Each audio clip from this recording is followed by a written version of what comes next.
I'm just a girl that loves to stay busy, and I've been updating everybody on my cleaning journey, but I thought I'd spice it up a little bit and do a DIY again. I wrote off all DIY projects after my bathroom, but I just can't help myself. I love to do it. And I showed this basement space at the very beginning of my TikTok journey, but I haven't really updated you guys since. And that's mostly because it's just become a storage area. But I got that DIY itch, and now it's going to be a cozy sanctuary, okay? But of course it has to get way worse before it gets any better, so we're gonna get into it. This basement isn't actually supposed to be a basement. It's actually pretty short, and it definitely has a weird layout, but I want to use it, and I want to utilize the space in the house, so we're gonna make it work. So on top of electrical and plumbing, I also now have, a DIY degree in concrete, because we had to do a lot of leveling and repairs on this floor, because when I first got this house, I just covered it in carpet and called it a day. Carpet was an absolute hell no, we'll never do again. It was hollow in some areas. It had all of the tacks from the carpet that used to be down here. So we had to deal with all of that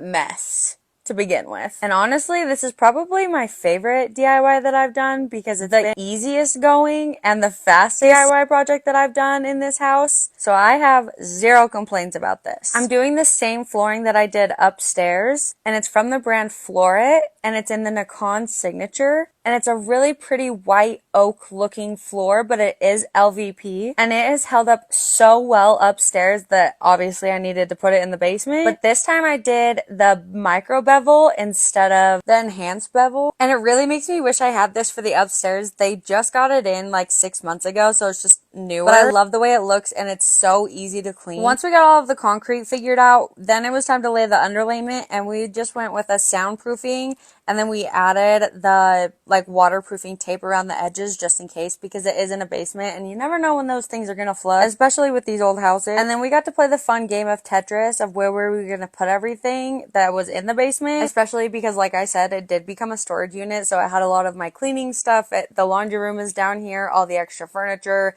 You know the drill. But once we got that all squared away, this is where we left off part 1, and we are going to start laying the floors in the next part. So come back for part 2 and see what we do. Still the wide 9-inch it looks planks. so good, and I'm so excited to show you guys. So just bear with me here.